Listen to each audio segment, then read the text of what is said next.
ಸುಮಾರು 8 ಗಂಟೆಗೆ ನಮ್ಮನ್ನು ಖಾನಾಪುರ ಪೊಲೀಸ್ ಠಾಣೆಗೆ ಕರ್ಕೊಂಡು ಬಂದಿದ್ದಾರೆ.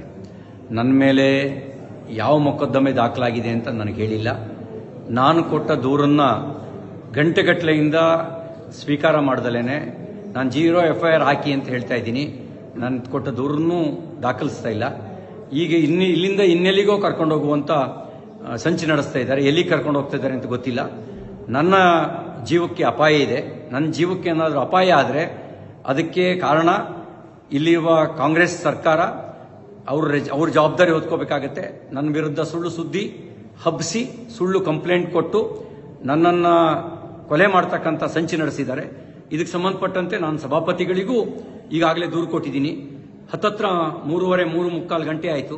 ನಾನು ಪೊಲೀಸ್ ಠಾಣೆಗೆ ಬಂದು ಏನು ದೂರಿದೆ ಅಂತಲೂ ಹೇಳಿಲ್ಲ, ನಮಗೆ ಏನು ಬೇಕು ಅಂತಲೂ ಕೇಳಿಲ್ಲ. ಹೀನಾಯವಾಗಿ ನಡೆಸ್ಕೊಳ್ಳೋ ಕೆಲಸ ಮಾಡ್ತಾ ಇದ್ದಾರೆ.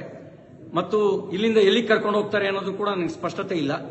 ನನ್ನ ಜೀವಕ್ಕೆ ಏನಾದರೂ ತೊಂದರೆ ಆದರೆ ಅದಕ್ಕೆ ಪೊಲೀಸರು ಮತ್ತು ಇಲ್ಲಿಯ ಸರ್ಕಾರ, ವಿಶೇಷವಾಗಿ ಲಕ್ಷ್ಮೀ ಹೆಬ್ಬಾಳ್ಕರ್, DK ಶಿವಕುಮಾರ್ ಅವ್ರ ತಂಡವೇ ಇದಕ್ಕೆ ಕಾರಣ ಆಗುತ್ತೆ ಅನ್ನೋದನ್ನ ಈ ಮೂಲಕ ನಾನು ತಿಳಿಸೋದಕ್ಕೆ ಬಯಸ್ತಾ ಇದ್ದೀನಿ. ಎಲ್ಲವೂ ನಿಗೂಢವಾಗಿದೆ. ಯಾವುದೋ ಕ್ರಿಮಿನಲ್ಗಳನ್ನು ನಡೆಸ್ಕೊಳ್ಳೋ ರೀತಿಯಲ್ಲಿ ನಡೆಸ್ಕೊಳ್ತಾ ಇದ್ದಾರೆ. ಅವರು ನಡೆಸ್ಕೊಳ್ತಿರೋ ರೀತಿ ಅನುಮಾನ ಹುಟ್ಟಿಸ್ತಾ ಇದೆ. ಪ್ರತಿಯೊಂದು ನಡೆಯೂ ಕೂಡ ಅನುಮಾನಾಸ್ಪದವಾಗಿದೆ. ಅವರು ನಡ್ಕೊಳ್ತಿರ್ತಕ್ಕಂಥ ರೀತಿ. ನಾನೊಬ್ಬ ಜನಪ್ರತಿನಿಧಿಯಾಗಿ ಮಂತ್ರಿಯಾಗಿ ಕೆಲಸ ಮಾಡಿದವನು. ನಾನು ಕೊಟ್ಟ ದೂರಿಗೆ 0 FIR ರಿಜಿಸ್ಟರ್ ಮಾಡಿ ಅಂತ ಹೇಳಿದ್ರೆ ಮೀನಾಮೇಷ ಎಣಿಸ್ತಾ ಇದ್ದಾರೆ. ಇದೆಲ್ಲವೂ ಅವರು ತುರ್ತು ಪರಿಸ್ಥಿತಿಯ ಕಾಲಘಟ್ಟದಲ್ಲಿ ನಡ್ಕೊಳ್ಳೋ ರೀತಿಯಲ್ಲಿ ನಡ್ಕೊಳ್ತಾ ಇದ್ದಾರೆ. ಜೈ ಹಿಂದ್.